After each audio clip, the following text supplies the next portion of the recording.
But the point is, how do you put a value on your time? Because what she does in half a day would take me a whole day. So what is the value of a day a week of my life? It's almost priceless to me. If they can do it 80% as well as you should give it to them. Today's guest expert is the amazing Chris Croft. Now, if you are not familiar with Chris, let me just say he's more than a big deal in the training world. To date, he's trained an impressive 87,000 plus people face-to-face and has a 94% rate of repeat business. And that is just the tip of the iceberg. With the most viewed project management course in the world on any platform, it's called Project Management Simplified, and the most viewed happiness course in the world called Weekly Happiness Tips, Chris is no stranger to making waves on LinkedIn Learning. In fact, he's ranked as one of the top 5 management skills authors in the world. Impressive, right? Now, if you're trying to do the math on just how many people are benefiting from his wisdom every day, well, let me help you out. His library of 36 courses gets 22,000 views a day. A day, folks. Wow, right? And wait till you hear this. His online programs have been viewed over 18 million times in total. 18 million. What? Talk about having an impact. Well, today, Chris is here to share some of that wisdom with us. We're going to talk about a topic that's dear to many an entrepreneur's heart, including my own, and that is avoiding burnout.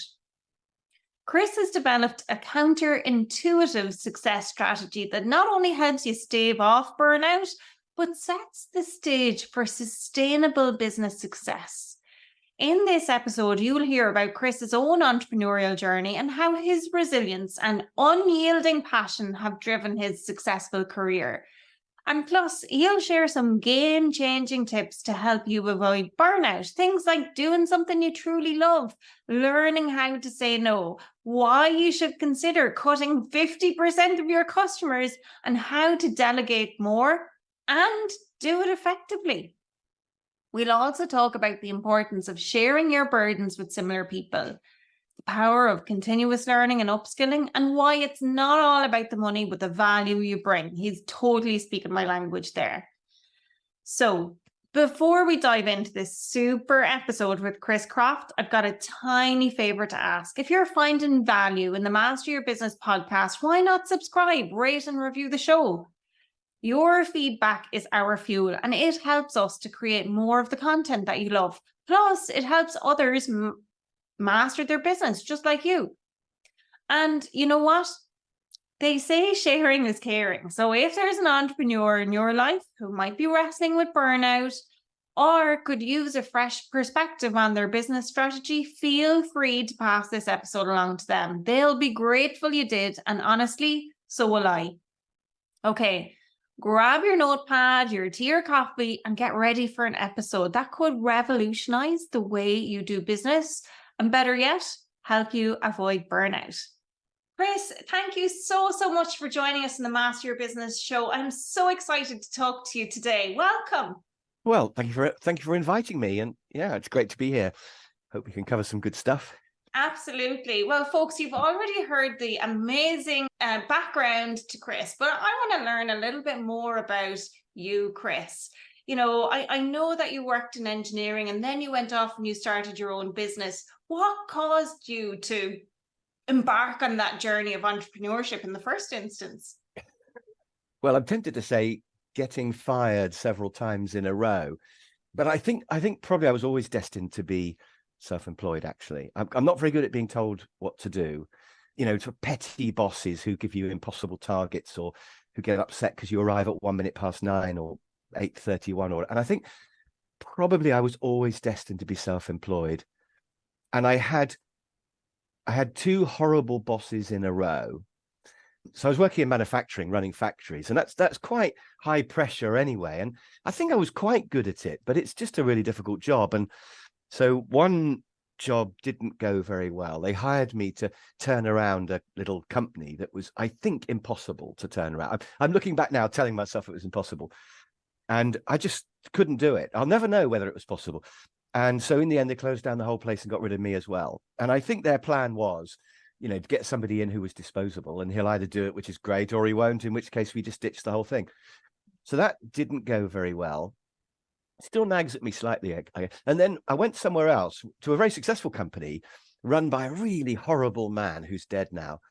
And he just made bad decisions all the time. And he was racist, he was sexist, he wanted the machines run without guards on, so people got their fingers chopped off. I mean, it was really seriously awful there. And I fought him every step of the way to argue with him and say, this is wrong, you shouldn't do this. And in the end, he fired me. And I'm proud of that, really. But the 2 bosses in a row made me just think there's got to be something better than this. And that was why I left manufacturing. I just thought, I don't want to spend my whole life sorting out factories for ungrateful bosses. And the workforce were quite ungrateful as well, because they usually thought my job was to screw more work out of them, which is not quite true, but semi. So I went to work for the university, Bournemouth University, as a lecturer.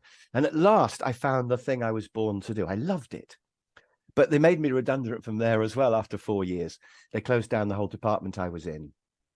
And at that point, I had a few customers of my own, which I used to go and do training for when I was on holiday to make ends meet. And I just thought, I could do this. I could do this self-employed. And so that was the sort of final push. And I think if the university hadn't made me redundant, I think I'd still be working there now on 10% of the pay. Less than 10% of what I earn now. I mean, I earn 10 times as much now, but I think I'd still be there because you have to be given the push. I don't think I would have had the guts to leave and go self-employed if I hadn't been pushed. And that's one of the big things I've learned, actually, which is if you're made redundant, it's often the best thing that happens to you. It doesn't feel like it, but it's often the best thing that ever happens to you. Yeah. And that's what happened to me and how I started my business too, Chris, it was literally, I got made redundant and thought, oh, what am I going to do? I'm going to start my own business. Yeah. And yeah, here I am 2.5 years later. And what about you? How many And years you've never now? looked back. Never. 25 years. But I think to have the guts to do it without being pushed, you'd have to be quite a person. I mean, people do. I mean, you can do a side hustle, of course. So, something like training, for example, you could do the odd bit at the weekends or in the evenings. You could do Zoom training for American people in your evening, if you're in England or whatever. Or you could take the odd day off to do it. And if it goes well, you could start to get a feeling that you can do it. So, you could possibly do it, or even then maybe if you could be part-time. You could be part-time employed and part-time side hustle. And then your side hustle becomes your main thing. And then you can finally ditch the employer. So there are ways, but it's difficult. And being made redundant seems to be the commonest way that pushes people into it. Over the past 25 years, Chris, where have you, what have been the highlights? What have been those major ups and major downs as well? Maybe you might share those with listeners. I think the major down is probably when I was doing my job over in South Wales. Nothing wrong with South Wales, by the way. It was great. Everyone was really friendly.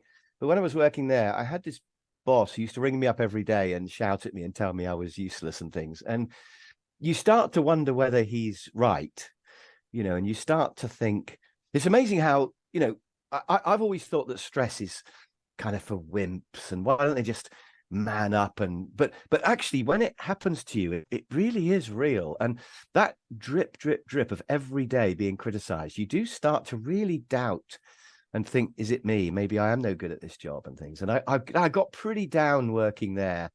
And when he finally said, do you want to just take 6 months pay and go? I was like, yes. And that was so good to get out. So I've learned that, stress is real and it happens to everybody. It's not a sign of weakness at all. Just because it's that steady pressure, it just gets you. And that's probably the lowest point I've been at. And I remember thinking, I wish I could do something else other than management. But what? I can't even be a plumber or a builder because I've got no skill. I mean, those people are highly skilled. I can't just go off and do a manual job. I can't do anything, really. I've got a fancy Cambridge degree and a fancy MBA. And I can't actually do anything useful apart from be a manager. And even that's arguably not useful. And I remember just thinking, I could perhaps be a maths teacher, but to do that, you have to do a year and a half or 2 years of training on virtually no pay. And it's just impossible. If you've got a mortgage and kids and things, you can't make that transition. So that was pretty desperate, really. I remember wishing I had a trade. And now that I'm a trainer, I've got a trade that I can sell, and if I need some money or whatever, I can go and persuade somebody they need some training and I can do it. And I've got this thing that I can do in exchange for money. And that feels so good. Because when I was a manager, I just didn't feel I had something that I could really sell in a weird way. That was probably the low point of just wondering, 10 years of being a manager and you can't actually do anything useful. But high points, I think, first being a lecturer at university and discovering that I just loved teaching was a high point. And then first going self-employed and realizing that there's nothing magic about being self-employed. I mean, you still have customers and you just send them an invoice. And I remember copying an invoice that somebody had given me and just copying the format and sending it off to my first ever customer. And then when the money came into the bank a few weeks later, I just thought, yes, this thing works. Because when you're employed, you don't really have much to do with money. You don't actually charge customers for things. You just sort of do a job, don't you? And it was really quite weird to be that close to the money. So it was a bit of a high point when I first got paid. And I thought, this could actually work.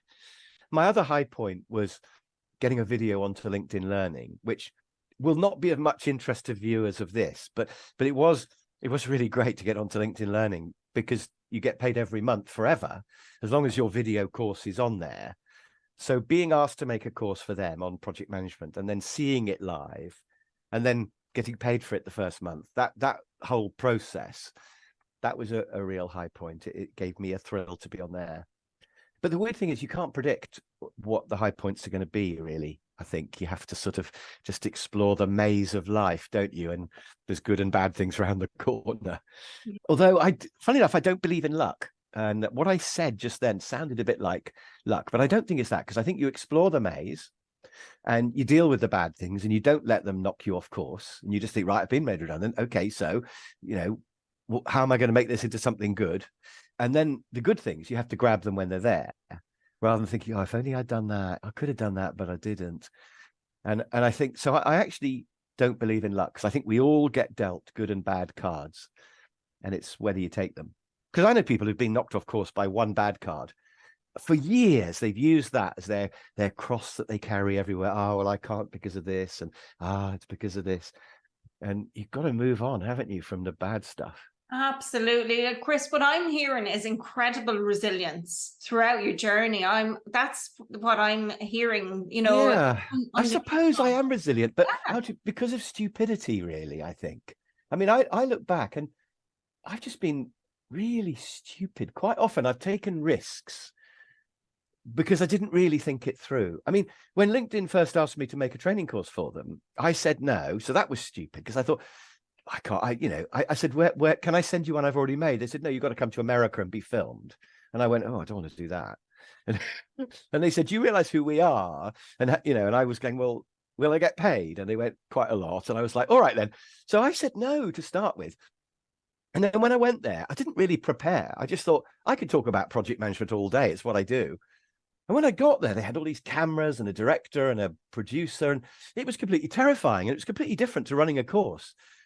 And I just thought, I should have prepared this. And, looking back, but I guess if I'd thought about it more, I might have been too frightened to do it or something. You start thinking about the downside if you think about it too much. Mm-hmm. So I think I have been resilient, but it's almost like I wasn't very self-aware of how bad things were at times.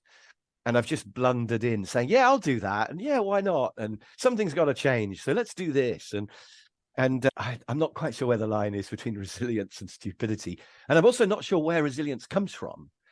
I mean, I think I've probably got a bit of a sense of entitlement, because when I was little, my dad was in the Navy, and because he was always away, the Navy paid for me to go to a posh school. So I was packed off to boarding school at the age of 7. I think I've turned out quite normal considering, but I think you do come out of there a little bit probably emotionally damaged, but also with a slight sense of entitlement of, well, of course it'll be all right. And of course I'll be treated well, and of course it'll work because I'm me. And I think that's one thing you get from expensive schools is you get that confidence, which is really valuable. I mean, I'm not recommending expensive. I didn't send my son to a boarding school or anything. I mean, it's a huge amount of money and it's pretty barbaric, or it was back then. But I think maybe that was part of it. I think my parents did a good job as well. You know, oh my gosh, I think, yeah, you're probably missing those younger years because, you know, to say that was potentially in boarding school, that was what influenced you. I think that positive attitude and mindset starts much younger. It starts from that earlier age. And yes, I think you sometimes we're born with it. Other times it's a learned thing from our parents from when we're very young. And yeah, definitely. Because school, quite often they just criticize you and put a red pen through the mistakes and tell you that you're crap and put you into 4B instead of 4A or whatever. And I've got a granddaughter who's 2 called Cleo, and we keep calling her Clever Cleo, and we tell her and when you tell her she's clever, her whole face lights up, you know, and you can see it all being recorded in there of, yes, I am clever. And I remember when my daughter, who's 31 now, but when she was about 7, she went through a little phase of I can't do it and nobody is my friend and things, and I made her say out loud, you know, I'm clever, I can do what I want, you know, I can do anything. And I made her say it out loud. And we only did it a few times, but that is absolutely her mindset, even now. Yeah. That she can do anything she wants to do. She's clever enough to do anything. And so I agree with you. I think what you feed into kids' brains from maybe the ages sort of 2 to 8, I think is hugely formative, actually. It really, really is. And, you know, things like maths, people have such bad self-talk about, oh, I can't do maths. Oh, I'm frightened of it. And you just think, well, you've just been told that and you believe it now. Yeah. So I think what you say to yourself is hugely important. The other thing I did, which may have helped my resilience, I don't know, was I wrote down some goals. And somebody lent me a book about success and it said, write your goals down. And the first list I wrote was all about money and cars and houses and stuff, because often in your 20s, you're quite materialistic and you think money's going to be the answer, you know, before you've realized life is finite. And when you die, you can't take your money with you and things. So I wrote this list and it all happened. And I found myself doing this really highly paid job in South Wales with a free car. But, you know, if somebody offers you lots of money in a car, you've got to wonder why, haven't you? And it's probably because the job's a nightmare. And it was a nightmare. And so I remember thinking, this list writing seems to work, but I've written the wrong things down. So the second list I wrote only had 2 things on it. And it said to do a job I really enjoy and to only work 2 or 3 days a week. Because I was starting to realize you don't want to work 6 days a week on a job that you hate. I mean, that's just not a life. And yet a lot of us do it. And so 2 or 3 days a week, job I enjoy. And a couple of years later, I ended up at Bournemouth University in the business school teaching on the MBA course, but also running courses for local businesses here. And we did 100 days a year of contact time. And 100 days a year is 2 or 3 days a week, isn't it? Mm-hmm. And it turned out to be a job that I loved. And I just thought, it's happened again. You know, my 2 goals that I'd written on a piece of paper and stuck on the fridge where I saw it every day has happened. So I'm on my 3rd list now. And everything I write down happens. Yeah. And I know that's really weird. It's not. You know, no. but do you do that? Do you write goals down?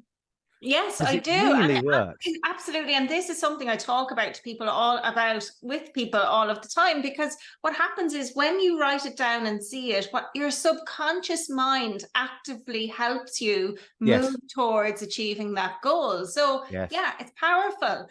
Chris, oh my gosh, we could go off on a tangent and talk about so many other amazing things here. But what I really want to talk to you about today is to do with time management for solopreneurs, how people can become more efficient in their business and avoid burnout. Because as solopreneurs, yes, ideally, we'd love to work 2 or 3 days a week. But often what ends up happening is we work 80 hours a week for ourselves because we don't want to work 40 hours a week for somebody else. Yes. So talk to me. You've got an amazing list of things to share with us. Well, I think the first thing is if you love what you do, it doesn't feel like work. Mm. So last night, my wife went to bed at about 10:30 because she was tired, but I stayed up to about midnight because I was just doing something really interesting that I wanted to do. I was writing some blog posts and I was scheduling them on LinkedIn, and it all sounds a bit sad, but I was just on a roll and I was feeling good and I was writing this stuff, and so I was happily working till midnight. You're not going to get burnt out if you love what you do, because it's not work. So the search must go on for a job you love. That's the first thing. But I think most people who are entrepreneurs are doing something they love. I mean, they really ought to be, because that's probably why they went self-employed. I think a lot of employed people are doing stuff they don't love. But if you're doing something you love, it shouldn't be a problem. So that's the first thing I would say. I think the second thing I'd say is that saying no is really important. I'm a bit bad at saying no, actually. I mean, this is on my mind because I'm trying to work on it. Because I think when you're self-employed, you always worry that the work's going to disappear. And certainly with something like training, you can be booked up for a few months ahead, but then it just drops off a cliff, because nobody really books training courses for a year ahead, do they? They just think, let's do one. Around now, here we are in July, people are booking stuff for sort of September, aren't they? They're thinking, probably after the summer, let's do some training. But they're not booking stuff for next February. So you can look at your diary, there's nothing next year, and you can really worry. And even after 25 years, I still haven't quite learned that the work will come in, it'll be fine, So it's very easy to say yes to everything. And if somebody wants a really badly paid job a long way away on a difficult subject, you think, yeah, I'll take it. And then when you get there, you think, why did I agree to this? I'm sitting on an aeroplane in Scotland and they're de-icing the wings and I'm going to probably be stranded overnight. And why did I say yes to this? So I think saying no is really important for everybody in life, and not just entrepreneurs. But if you're going to avoid burnout, I think you have to work out, which the customers are good and which ones aren't, and say no to stuff. And by the way, the best way, I think, to say no to work is to put the price up. And to say, we'll go to Scotland. By the way, I've got nothing against Scotland. I think it's beautiful. It's probably I'm glad, because my husband is Scottish. Oh, is he? Yeah.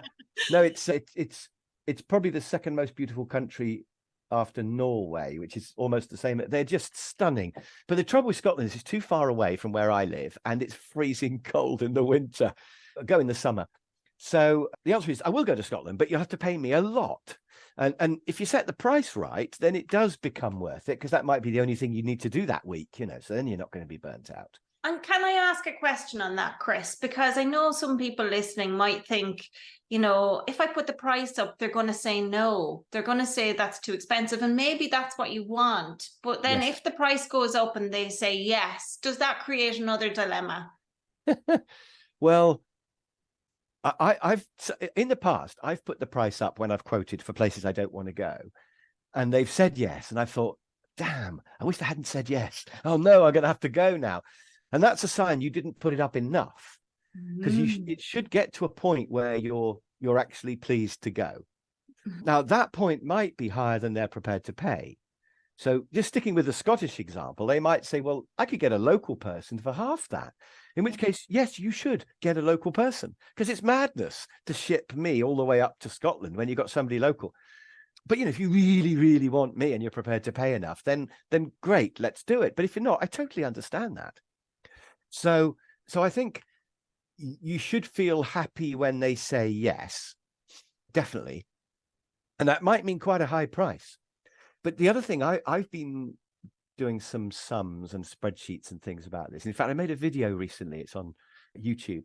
But you should put the price up until you lose half your business. You should be losing half your business on price. Because if, when you quote a price, they always say yes, that means you're leaving money on the table with every single customer. I mean, suppose you say, I'll do it for £100, and they go yes.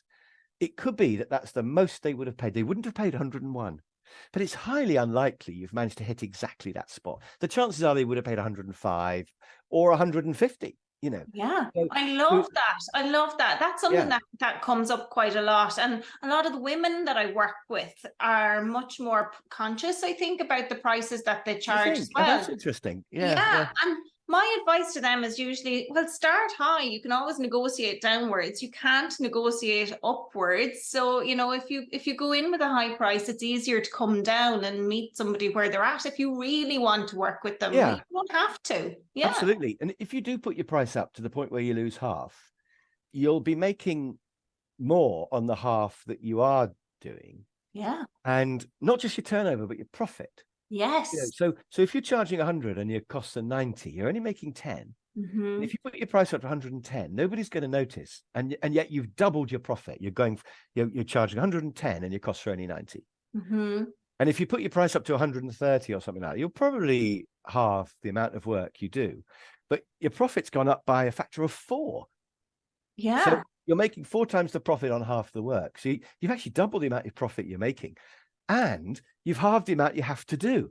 So going back to the burnout thing, you're only working half as much. And also you're doing the good half, because the people you lose on price are the ones that you don't want anyway. Oh, agreed. Yes. They're the ones who, they don't really want you. They just want something cheap. Yeah. And they complain more, right? All the trouble comes from those people. Yeah. Because they don't understand quality. They're just obsessed with trying to get maximum cheapness out of you. Yeah. So goodbye to them. But what I'd recommend, if you're thinking, I can't possibly do that, is first of all, just do a spreadsheet and try it. Just do a little what if, and look at the customers you've got and just think, if I did put the price up, how many perhaps would I lose and how much money would I make? And you'll see it works out really well. You could find my video on YouTube about this as well. But also do some experimental pricing. So just only on Tuesdays, or only for people whose name begins with T or something, put the price up by 10% or 20% and see what happens. And when they always say yes, because what happened with me when I started making these online videos, I started getting some money coming in from those. And I thought, I don't need to work Fridays anymore. So I'm going to get rid of 20% of my work. So I thought, how shall I do that? So what I did was I put the price up on the customers who I didn't really like for various reasons, put the price up. And what happened was I put the price up by about 20%. So from £100 to 120, or from £1,000 to 1,200. And of course, what happened was not a single person said no. They all just went, okay, then. and I just thought, first of all, I should have done that 5 years ago.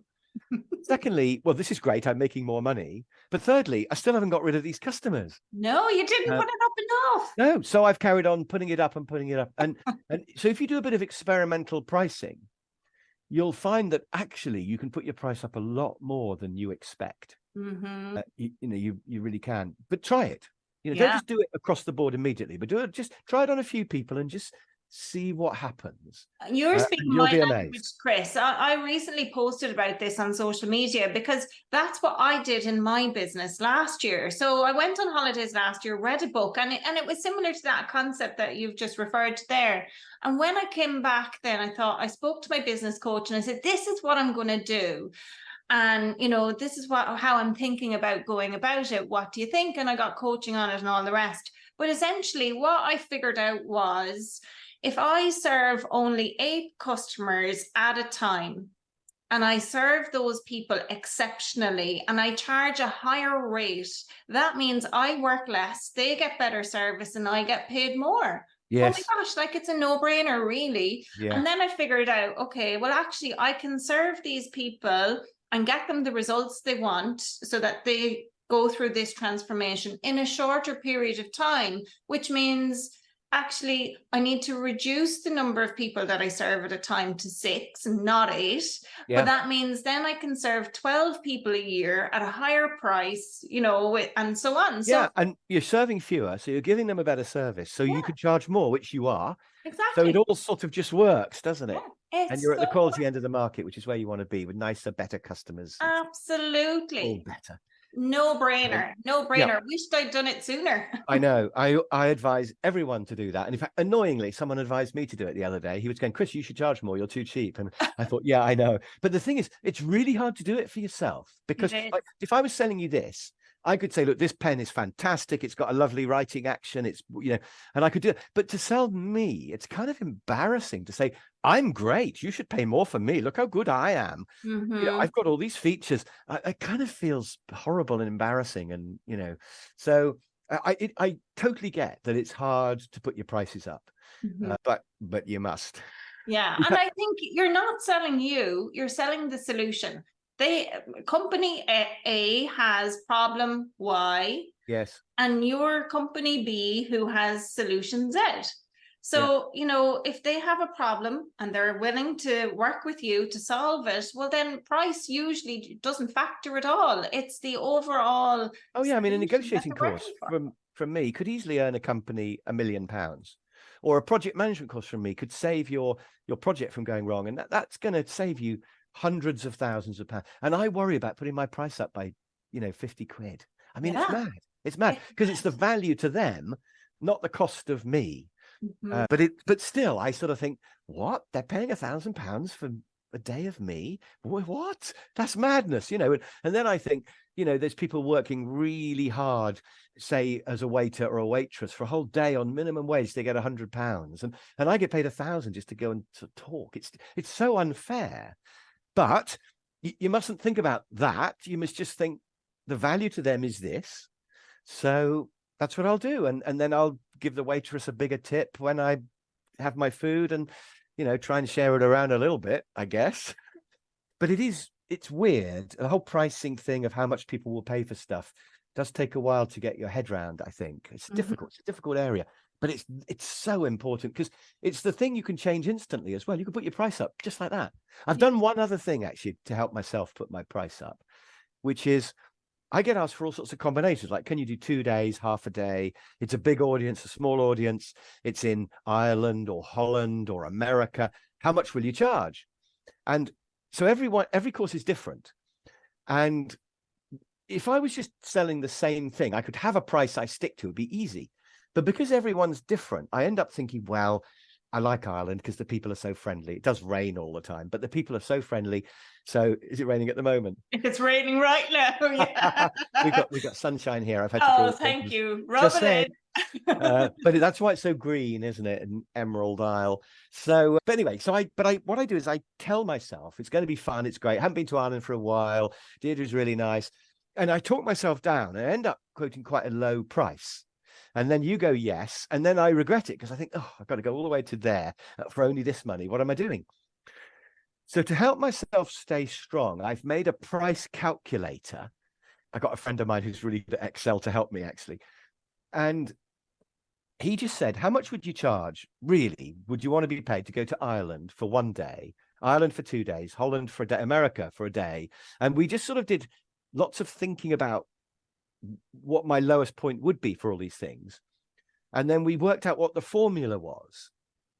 So for example, to go to Ireland for 2 days, I wouldn't really want to charge much more than 1 day because I'm there already. So actually most of the cost is for my travel. And I don't mean the cost of petrol, but the pain and the hassle of having to take aeroplanes. That's what I'm charging for. And the time. Once I'm there, I would do the talk for nothing, really, pretty much once I was there. So to go from 1 day to 2 days, probably only like £100 more because I'm there anyway. But it'd be a few thousand to have to go on the bloody aeroplane. So it was really interesting to sort of probe into my head to understand my thoughts on the prices that I charge. Now, there's what I want to be charged, and there's what the customer will pay, which are two things. Because really, you should charge whatever you think the customer would pay.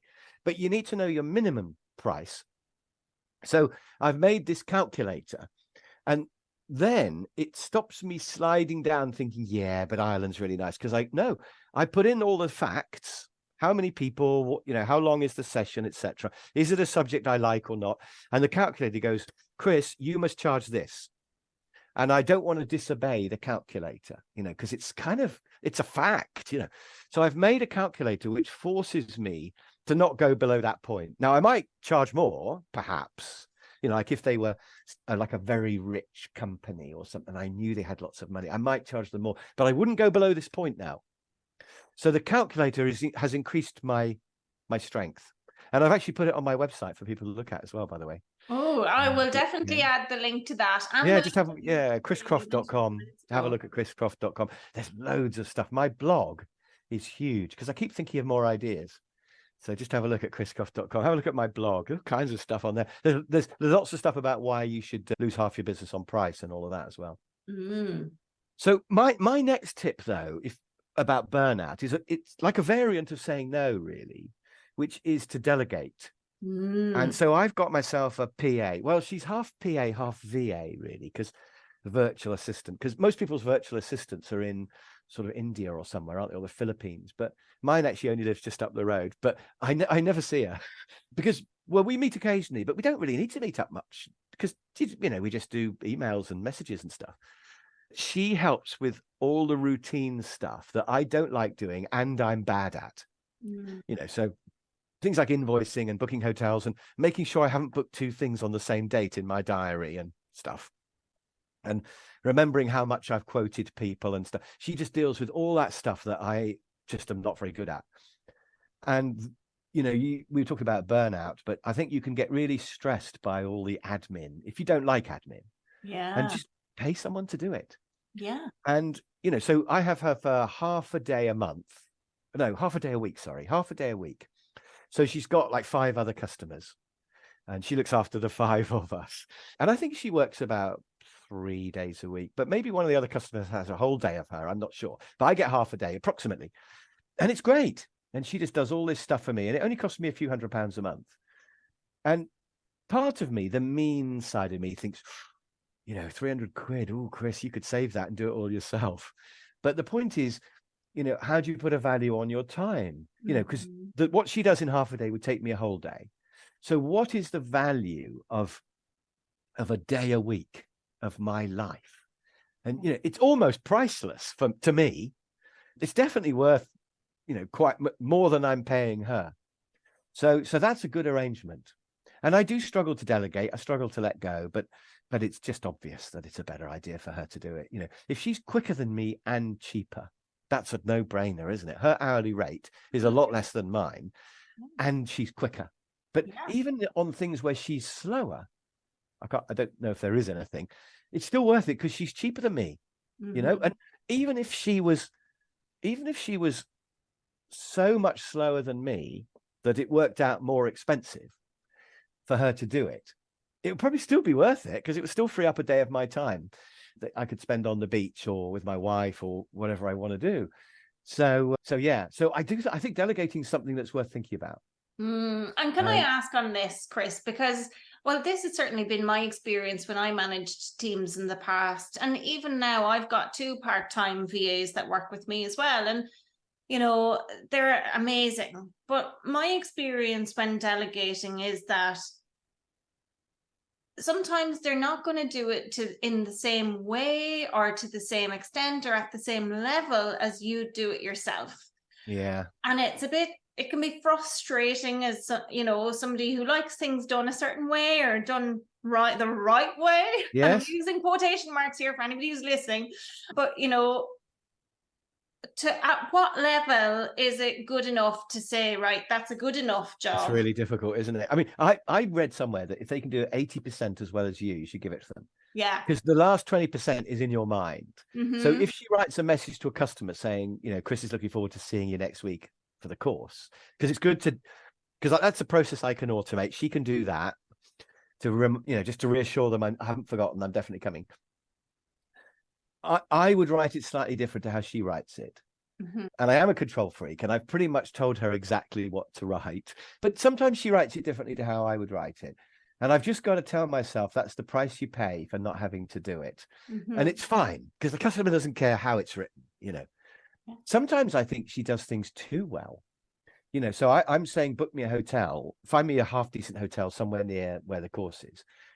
And she spends ages researching it. And I'm thinking, that's cost, a bit of money to do that. It's probably cost 50 quid's worth of her time, let's say, to do that. And the hotel's only 100. But on the other hand, it would have taken me an hour, and an hour of me is more than 50 quid. So, it's still actually a saving. But I'm thinking, why did she spend so long? She didn't need to do it that well. but you just got to let that go, haven't you? You just got to think, well, it's great that she's booking me a nice hotel and it doesn't matter in the end. But I do find delegating really difficult. I am a control freak and I can't bear anything not to be done the way I would do it.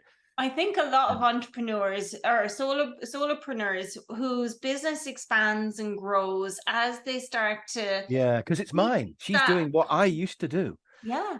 I think one answer is that it sounds bad.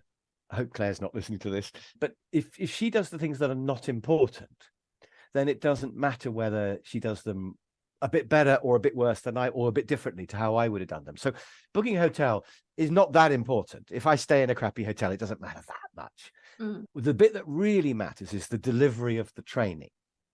And I still do that. So I plan what I'm going to say and I make the handouts and then I actually deliver the training.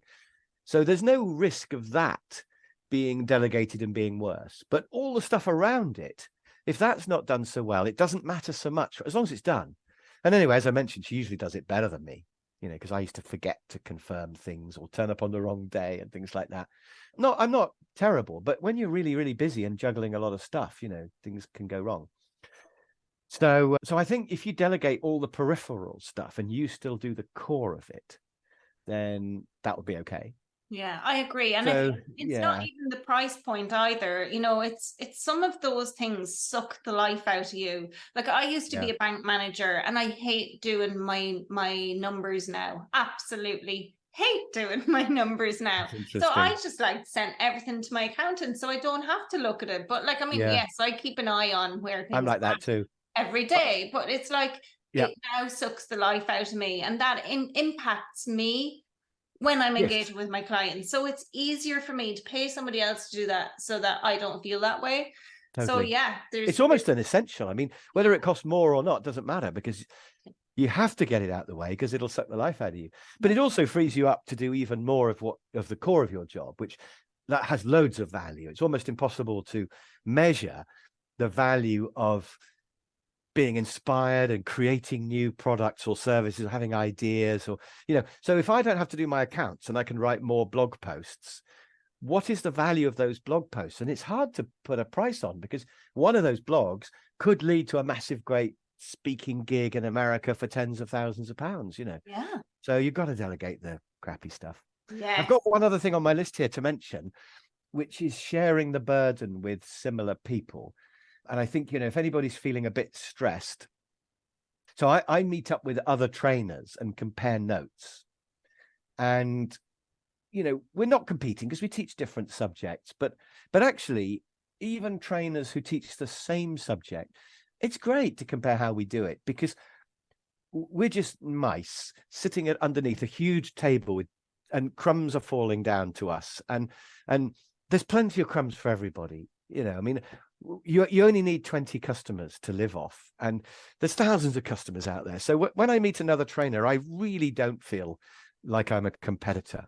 We're comrades in arms, really. We're doing the same thing. And so, we compare notes on how you do it and the software you use and how do you do this and that.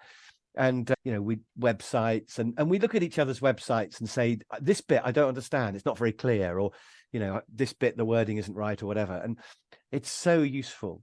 So I've set up, I think it's called a mastermind group. That's what people call it, isn't it? And we, there's a bunch of about 6 of us, and we meet up every month or two, and we actually have a curry. We go and meet and have a meal in the evening, and we all talk about.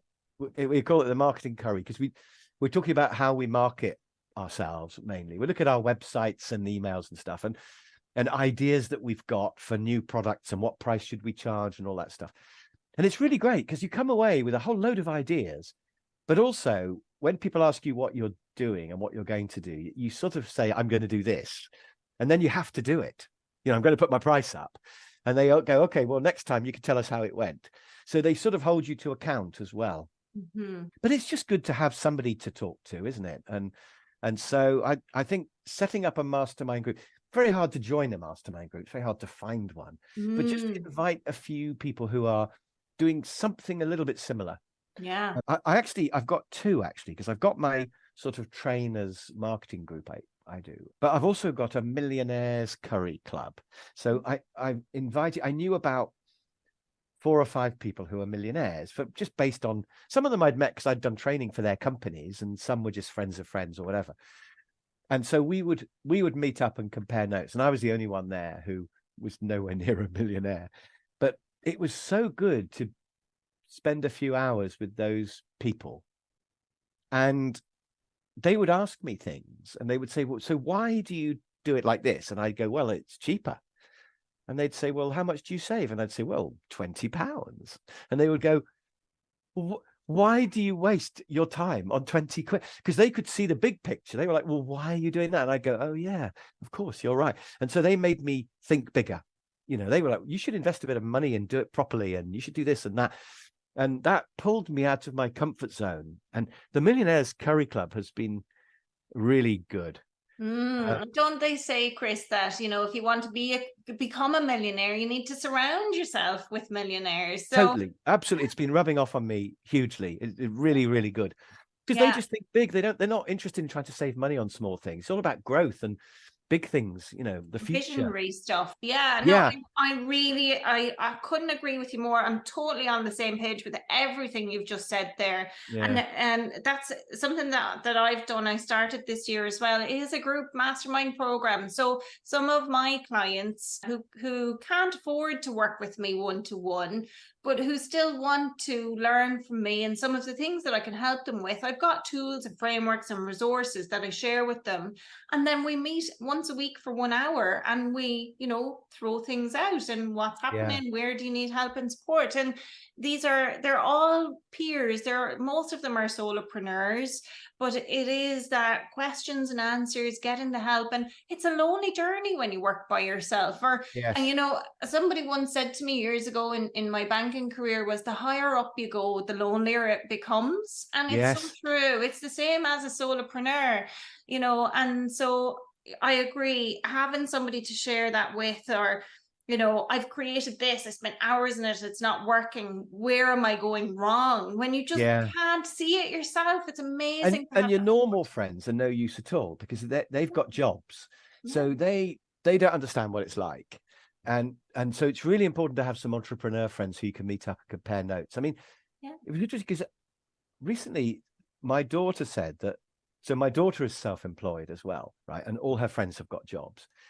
And she said that one of them accused her of being money-minded, because she was always talking about, but could you make money out of that? And what could you sell it for? And what would it cost? And would it be worth doing? And he said, it's so money-minded. And I thought that was really interesting, because people who are employed often they think about their pay a little bit, but they don't think about the profitability of their company or the product, or how they add value to the business. They just are in HR or accounts or planning or whatever department, just doing their bit in the machine. And they don't see it as a money generating machine. They just think that's my job. And so they don't understand what it's like to grapple with all the financial things that we do. I mean, I love being self-employed, and I love being close to the customer and close to the, not the money, but the adding of value, you know. So I don't have a problem with that. But I think your normal friends are not going to really help with any of this stuff. So have them as friends to talk about cars and football or whatever. But you do need to have that mastermind group of entrepreneurs, and you'll have to set it up. You'll have to invite people, but it's so good once you've done it. And they can bring their friends. So you don't have to know everybody in the group. You know, you can ask them who they know and if they want to invite somebody, and it'll settle down to a sort of core of half a dozen like-minded people after a while. We have new people who come every now and then, but then they drop off again because they're not quite right for it, you know. And but we've got our core of people, and that they've really helped me a lot. I hope I've helped them a lot as well. I mean, it's so great because we can all add things. And that brings me actually to my final point, which is linked to that, which is learning. Because I think, I mean, learning new stuff takes you slightly out of your comfort zone. You think, oh, do I have to? But actually, you'd be bored if you weren't learning anything new. I think human beings are kind of learning machines anyway. But I think particularly if you're an entrepreneur, you have to know a bit of everything. So you have to know how finance works and whether cash flow matters. And you have to know a bit about negotiating, and you definitely have to know about selling. And, you know, you could hire a salesperson, but if you can't do selling, you're totally at the mercy of that salesperson. And I think, you've got to do the selling first. And once you could perhaps get to a point where you could delegate some of the selling later. But actually, I think selling is almost one of the last things you should let go of, because I think often the customer wants to meet you, the actual person, So it's very hard to delegate the selling, but you can delegate, as I mentioned, all the PA type stuff, and perhaps some of the production of if you were manufacturing things, you could get people to make bits for you. But I think selling, you have to learn. And if you learn it and you become good at it, it's not stressful anymore. Because I think some people get burnt out by worrying about whether they've got enough work, and worrying about proposals that are in the pipeline, and worrying about whether they're going to get a big job or not. They have to get this big order or they're going to go under and things. But I think if you're good at selling and you've got lots of customers, and if you lose if I lose a customer, I don't care, because it just gives me a day off and I'll get another one. And so I think and it's mostly repeat work. So and the only selling I do really is inquiries that come in and they go, tell me about your project management course. And that's as near as I get to selling. And I go, well, it's really great because of this and this. And then I ask them, so why are you thinking of doing project management? And they tell me, and I go, oh yeah, you really need my course because I can help you with this and this. And I've got them then, So the whole art of selling, of questioning and showing you can help them, and showing them that the features you've got will give them the benefits that they need and all that stuff. So I think learning about selling is really important, and learning about future trends, AI, how can you use that, and all the things that are out there, and learning about all the stuff you can use your computer for. So things like learning how to edit videos. See, I put that off for years, and about 2 years ago, I thought I'm going to have to learn how to use iMovie. And it's so easy and it's really fun. I love it. I spent half of yesterday making a little show reel of me. So somebody sent me a whole hour of me talking at a conference. It was quite long. And I just went through and I picked a few little fun bits where I tease the audience or that get a laugh out of them. And I just went through and cut it up and made a little sort of 2-minute show reel, which I've put on YouTube. You can look at it. But it's such fun editing. I love it. And that's really been useful because I can make things that will really help my business. And it means that if I'm being filmed, I know what it's like to be the editor. So that's useful to know, even if I don't end up doing it. Yeah. So I think always be learning and never think, oh, I can't learn to edit, or I can't learn this or that. I can't learn how to do things to my website, because yes, you can, WordPress or whatever, you can learn that. So I think Chris, always be learning. Can I throw in something here now, which might be completely opposing opinion to what you've said? I do agree with always be learning. I wholeheartedly agree with that. But at the same time, it's been my experience, because I've fallen into this pitfall and I've seen other clients fall into this pitfall as well, whereby they find amazing certificates or degrees or courses or programs to go on. And they spend so much of their time engrossed in the course or the program, which results in something detrimental happening within their business because their attention is elsewhere. So where is the limit or cutoff point, do you think, when it comes to this learning? That's really interesting. I'm writing this down because I actually thought of a blog post idea of too much learning, because you can. Or the right learning. Well, yes, there's analysis paralysis, where people say, I need to know one more thing before I start this. I just need to check one. And I'm thinking, no, just get on with it. Just do it. And they spend years before they ever do that. So there's that. There's also people who I think get hypnotized by celebrity coaches. Oh, I'm a huge fan of Anthony Robbins, and there's a bloke called something Cardin or something, isn't it? What's he called? But anyway, there are these gurus out there. Some people think I'm one, but I'm not really. But there are these big name gurus who charge you loads of money for same old stuff, and people. There are some people who lap it up, and they're always going on one more course, and they're joining these little programs. And I think it's a good idea to have a coach, by the way. I think I would add that to the list of things to do, to have a coach. But I wouldn't get hypnotized by the big name, expensive, very slick, very glossy people who draw you into their world, because, you know, in the end, you can just spend your whole time on these programs and never actually get on with it and really do it. And so I think you're right. I think don't get hypnotized by the big name, glossy ones.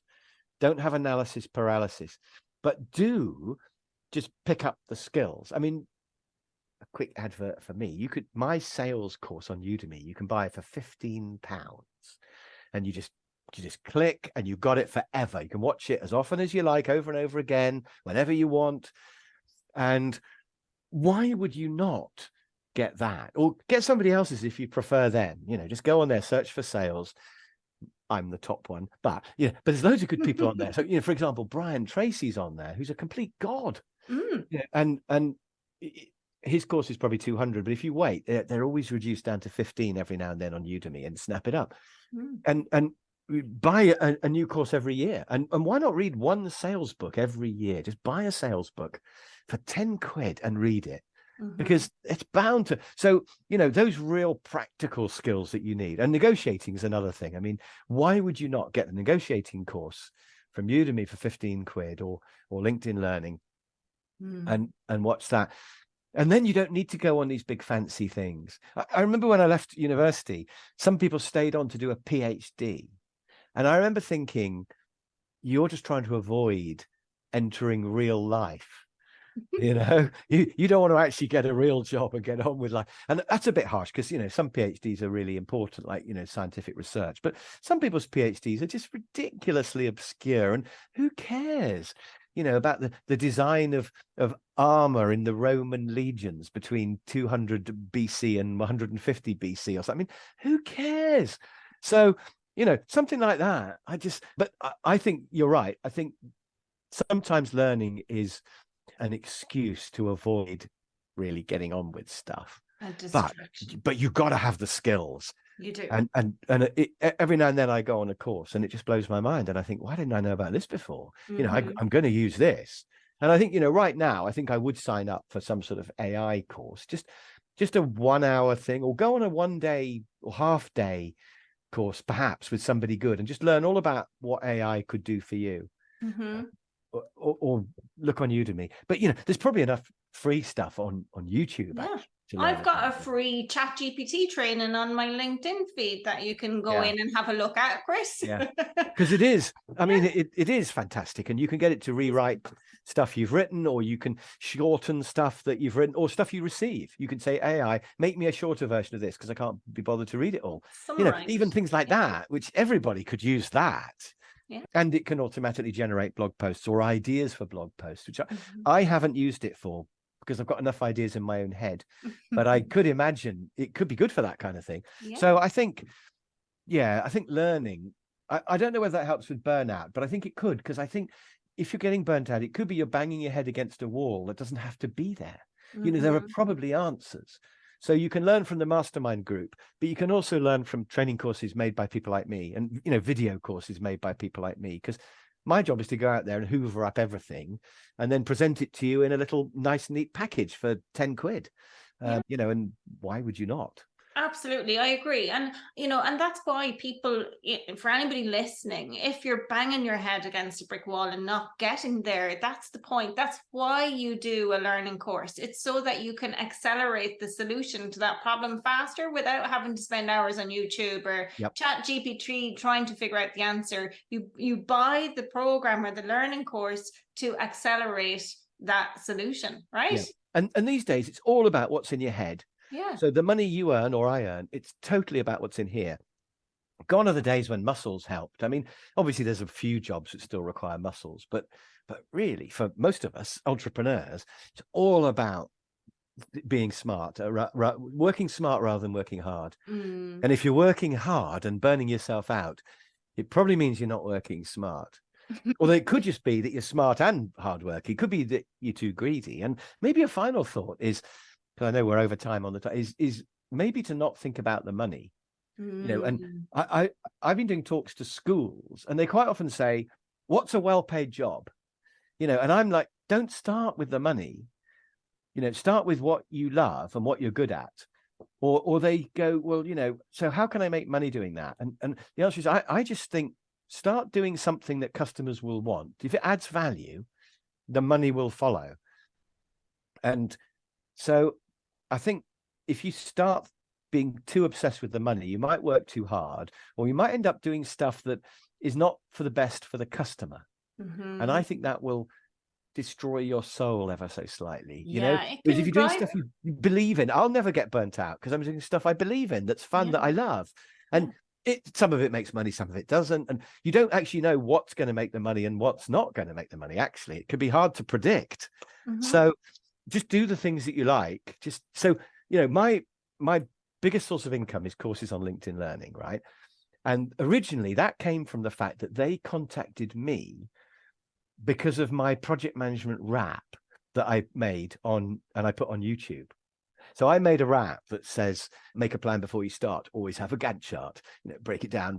I made this ridiculous project management rap. I love it. And it's really, really stupid, but it's sort of clever. And it does actually tell you all about project management in 5 minutes with this music going on behind. And that led to LinkedIn Learning contacting me saying, we saw your rap, but we also looked at some of your more sensible stuff and we think you might be suitable. Would you like to come to America to be filmed?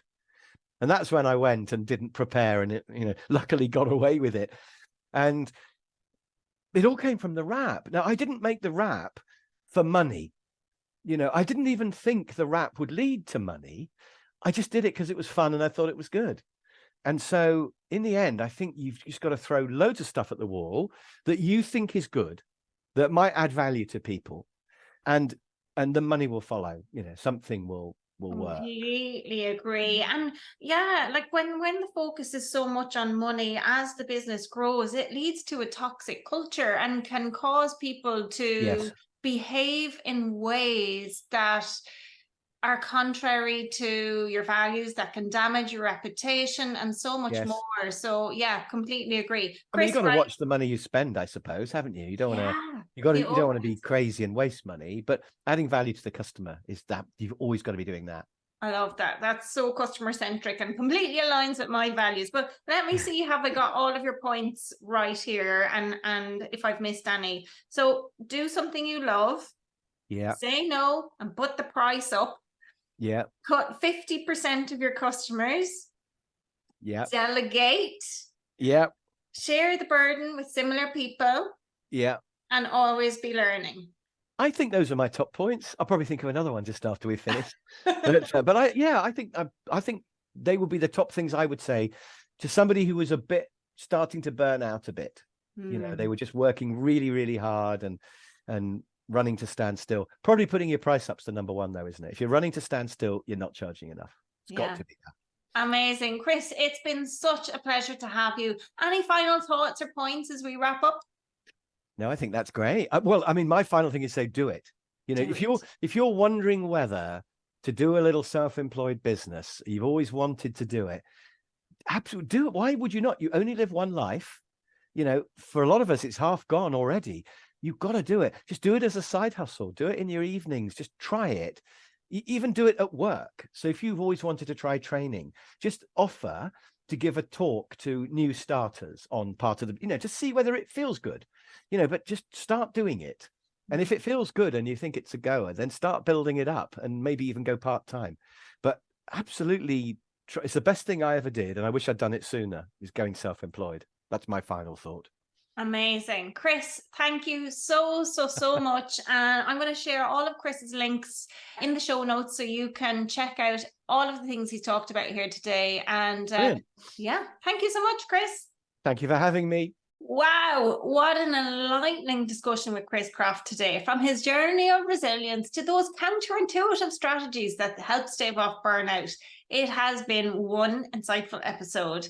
A huge thank you to Chris for joining us and sharing his wisdom and experiences. I know I've learned a lot and I hope you have too. Remember, folks, it's not just about the money, it's about the value you bring and the passion you have for what you do. So let's take these tips from Chris and put them into action. Do something you love, learn to say no, maybe even cut 50% of your customers if you're brave enough. Delegate more, share the burden with similar people, and always be on the learning path. I believe in you and your ability to master your business. The journey may be tough. Yes, it is. But remember, resilience is the key. And before we wrap up this episode, I'd like to remind you to subscribe, rate, and review the Master Your Business podcast. Your feedback genuinely helps us serve you better and helps other entrepreneurs discover the podcast too. And don't forget to share this episode with a fellow entrepreneur who might benefit from some of these insights today. We're all in this together. All right. That's it for today's episode. We have many more exciting guests and topics lined up for you over the coming weeks and months, so stay tuned. Until next time, this is your host, Deirdre Martin, signing off. Keep mastering your business. You've got this.